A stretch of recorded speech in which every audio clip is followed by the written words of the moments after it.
ब्रह्मदेवाय नमः। ओम ब्रह्मदेवाय नमः।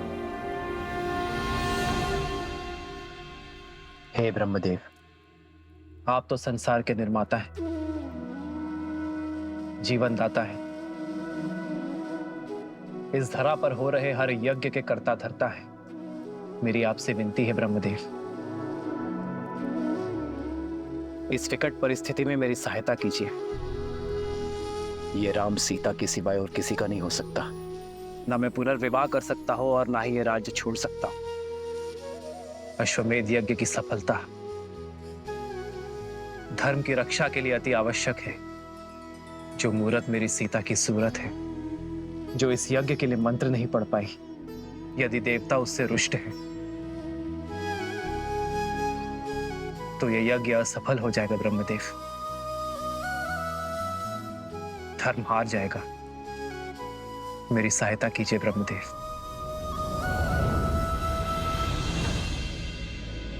ओम ब्रह्मदेवाय नमः। ओम ब्रह्मदेवाय नमः। ओम ब्रह्मदेवाय नमः। ओम ब्रह्मदेवाय नमः। ओम ब्रह्मदेवाय नमः। ओम ब्रह्मदेवाय नमः। महादेव, प्रणाम महादेव। प्रणाम देवी पार्वती। प्रणाम ब्रह्मदेव। समस्या विकट है, किंतु आपके अतिरिक्त किसी और के पास इस समस्या का कोई समाधान नहीं। ब्रह्मदेव, सृजन, जीवन और मृत्यु तीनों ही परस्पर जुड़े हुए हैं। जैसे ही सृजन का विचार आकार लेना आरंभ करता है, जीवन आरंभ हो जाता है। जैसे जैसे जीवन विकसित होता जाता है, मृत्यु का समय निकट आ जाता है और मृत्यु के आते ही एक नए सृजन का शंखनाद हो जाता है। परंतु अभी द्वापर और कलियुग आने में समय शेष है। ऐसे में यदि रामावतार ने इस युग में अपने कर्म पूरे नहीं किए तो द्वापर में राक्षसों और असुरों की शक्ति का प्रभाव बहुत अधिक बढ़ जाएगा। और यदि ऐसा हुआ ब्रह्मदेव, तो द्वापर युग का स्वरूप कलियुग जैसा होगा और स्वयं कलियुग का स्वरूप तो नरक से भी अधिक दुर्दांत और भीषण सिद्ध होगा।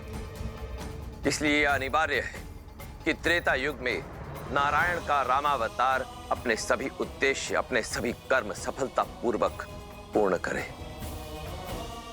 रही बात जीवन की रक्षा की,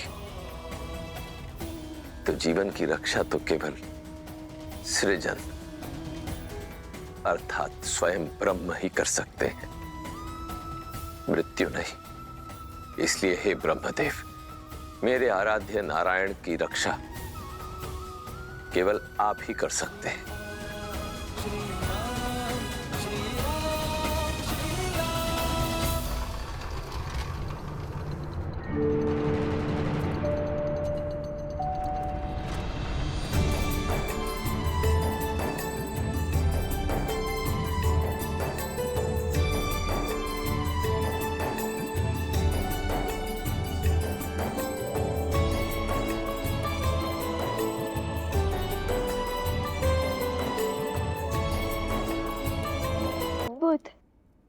ये महल तो पूरा स्वर्ण से बना है।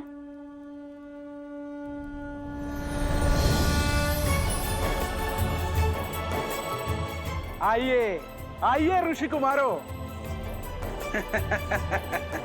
मेरी नगरी अलोकपुरी में आप दोनों का स्वागत है।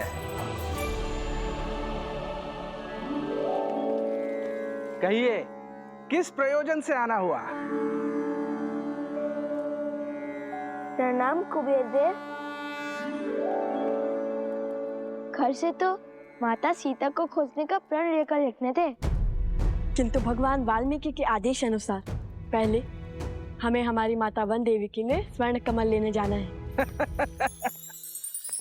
असंभव को संभव करने की शर्त रखी है भगवान वाल्मीकि ने आपके समक्ष। देखिए, हमें स्वर्ण कमल दे दीजिए। क्षमा करें, वो संभव नहीं है। मेरी बात मानिए कुमारो, आप आश्रम लौट जाइए और अपना जीवन तपस्या में लगाइए। कदाचित उचित समय आने पर आपको वो स्वर्ण कमल मिल जाएगा। सुनिए, त्रिकालदर्शी है भगवान वाल्मीकि। यदि उन्होंने हमें स्वर्ण कमल लाने के लिए कहा है तो वो हमारे माता सीता तक पहुंचने का मार्ग बनेंगे। असंभव को संभव करने की शर्त रखी है भगवान वाल्मीकि ने आपके समक्ष। वैसे कुमारो, मैंने वो स्वर्ण कमल आपको दे भी दिया तो उसे कोई देख नहीं पाएगा। क्या? क्यों? वो ऐसे कि इस ब्रह्मांड में अनगिनत दिव्य वस्तुएं होती है, क्या वो सभी हमें दिखाई देती है? नहीं ना? ठीक उसी प्रकार आप जानते हैं, एक काल था जब ये द्वार सभी को दिखाई देते थे। वो समय था सत्ययुग। तब देव और मनुष्य वार्तालाप करते थे, किंतु आज की स्थिति में केवल मंत्रोच्चारण के पश्चात ही ये द्वार सामने आते हैं, जैसे आपके सामने आए। उसके पश्चात द्वापर युग में ये आलोकपुरी के द्वार पूर्ण रूप से अदृश्य हो जाएंगे और केवल सत्कर्म करने वाले व्यक्ति ही इस द्वार से भीतर आ पाएंगे, वो भी मृत्यु के पश्चात। और कलयुग में तो कोई भीतर आ भी नहीं पाएगा, मृत्यु के पश्चात भी नहीं। हाँ, केवल श्री विष्णु जी के या उनके अवतारों की पूजा करने वाले भक्त भीतर आ सकते हैं। और इस युग में आलोकपुरी की कोई वस्तु धरती पर दिखाई भी नहीं देगी। पुष्पक का क्या? हमने रामायण पढ़ी है, पुष्पक तो सबको दिखता है। पुष्पक की महिमा विशेष है।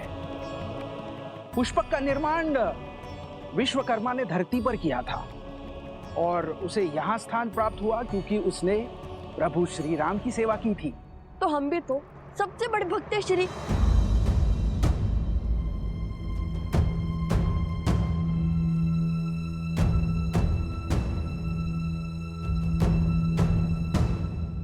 देखिए, हमें स्वर्ण कमल दे दीजिए।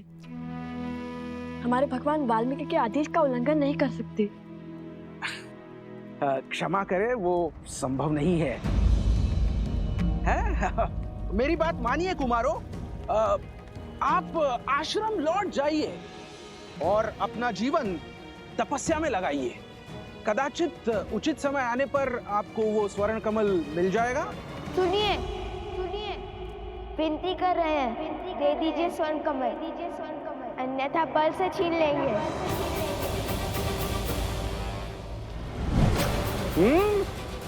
अब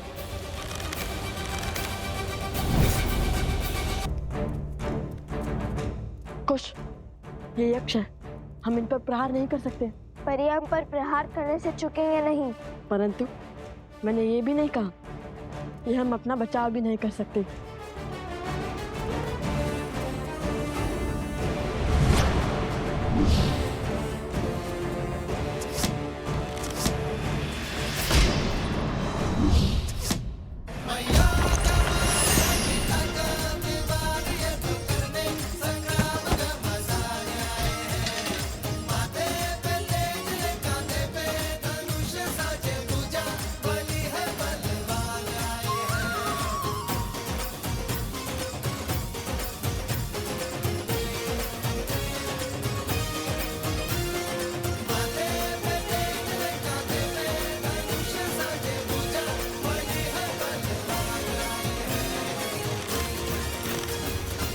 शांत हो जाइए।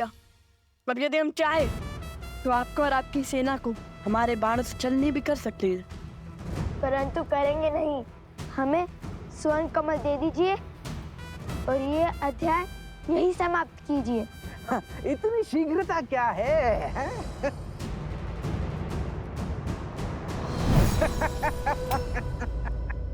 ओम ब्रह्मदेवाय नमः।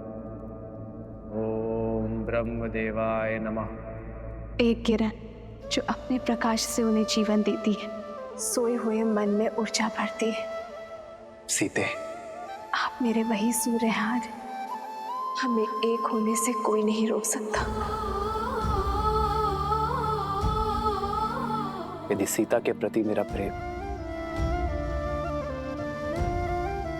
हमारा प्रेम और समर्पण अटूट है ब्रह्मदेव,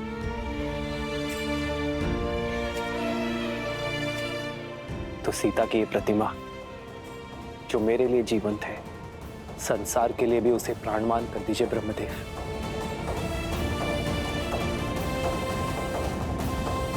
ओम ब्रह्मदेवाय नमः।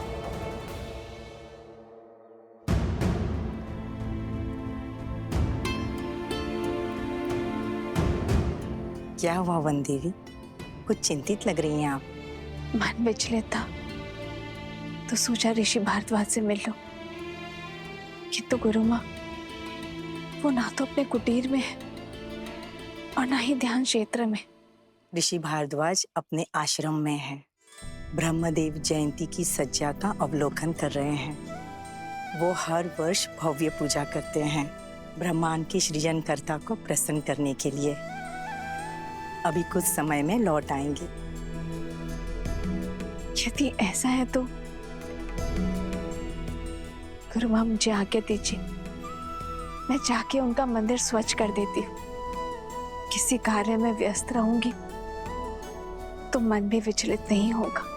क्यों नहीं पुत्री, तुम्हारी श्रद्धा के दीप से पूरा आश्रम जगमगाएगा।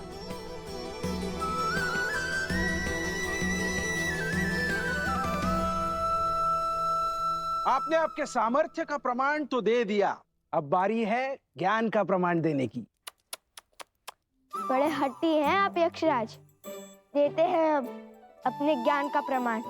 पूछिए, क्या पूछना है? तो मेरा पहला प्रश्न, वो कौन सी अनमोल वस्तु है जो व्यक्ति दूसरे को दे भी सकता है और देने के पश्चात वो वस्तु उसके पास रह भी जाती है?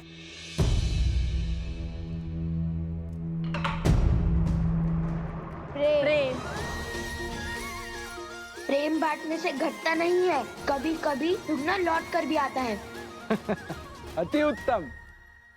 अब दूसरा प्रश्न, साहसी व्यक्ति के लिए सबसे कठिन कार्य कौन सा होता है?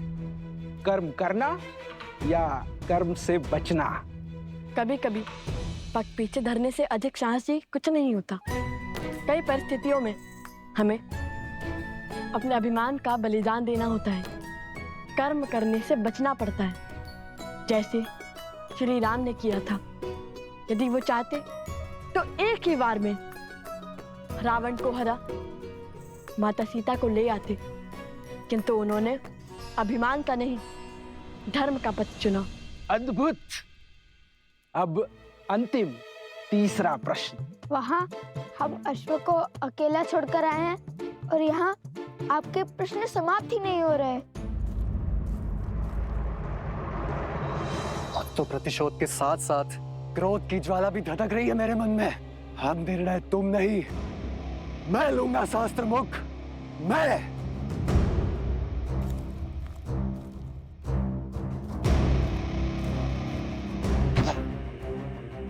इतने वर्षों में कुछ भी नहीं कर पाया वो शास्त्र मुख रावण, और तो और अपने ही पुत्रों के प्राण नील गया। जो स्वयं सफल ना हो सका वो मुझे क्या निर्देश देगा?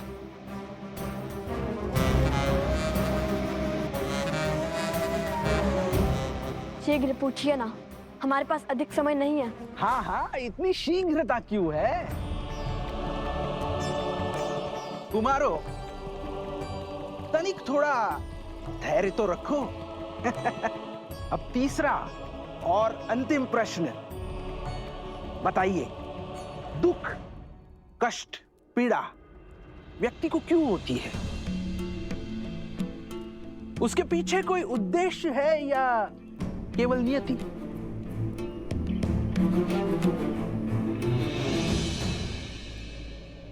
जिस प्रकार अग्नि इस बाती को जलाती है, किंतु इतना कष्ट सहने के बाद भी ज्योति अग्नि का साथ नहीं छोड़ती, उसी प्रकार श्रद्धा हृदय को पीड़ा तो दे सकती है, किंतु इसका अर्थ ये नहीं है कि तुम श्रद्धा का ही त्याग कर दो। पीड़ा, ये पीड़ा ही तो है जो आत्मा को ज्ञान का प्रकाश देती है। पीड़ा हमारे जीवन को साकार करती है, पीड़ा हमारे चरित्र को आकार देती है, कठिनाइयाँ और संघर्ष हमारे शिक्षक हैं। पीड़ा व्यक्ति के व्यक्तित्व को प्रकाशित करती है। ठीक उसी प्रकार जिस प्रकार बाती स्वयं जलकर अंधेरे कक्ष को जगमग करती है।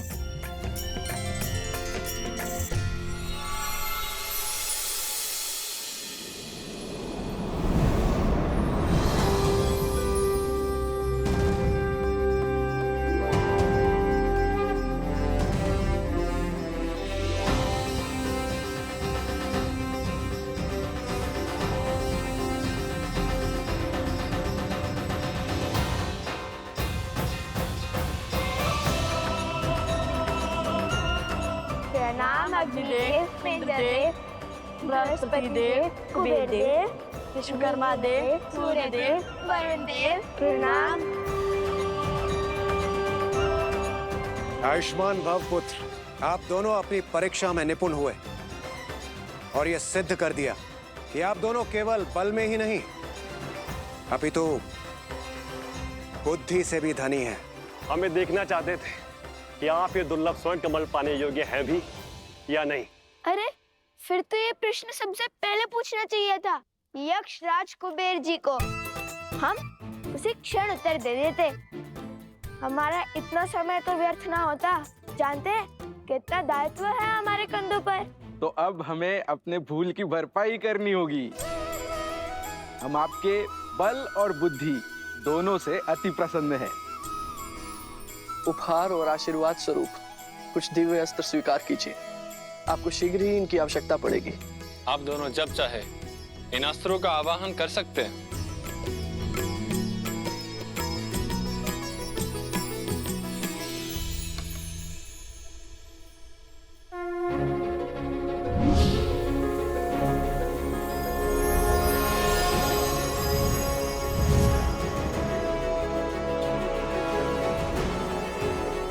मेरी ओर से मेघस्त्र और जलस्त्र स्वीकार करें। मेरी ओर से ये आयुधास्त्र स्वीकार कीजिए। और मैं देवराज इंद्र तुम्हें अग्नि भेदास्त्र प्रदान करता हूं। और ये यमदेव का खड्ग मैं प्रदान करता हूं।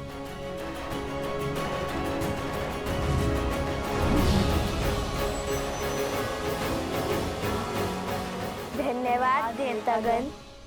हम आप सबको वचन देते हैं कि हम इन दिव्यास्त्रों का सदुपयोग ही करेंगे। और अब मेरी ओर से यह स्वर्ण कमल स्वीकार करें।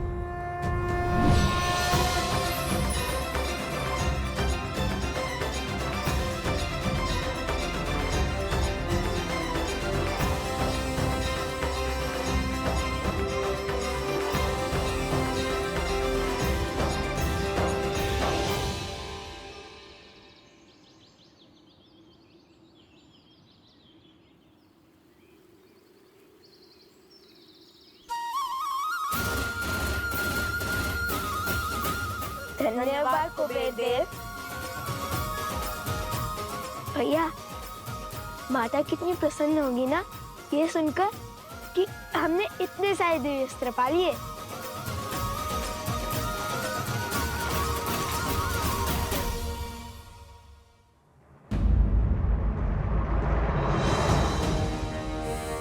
अरे शत्रुघ्न महाराज तो यहीं खड़े। अब इनसे युद्ध करने के सिवाय हमारे पास और कोई उपाय नहीं है। किंतु ये माला थामकर कैसे लड़ेंगे?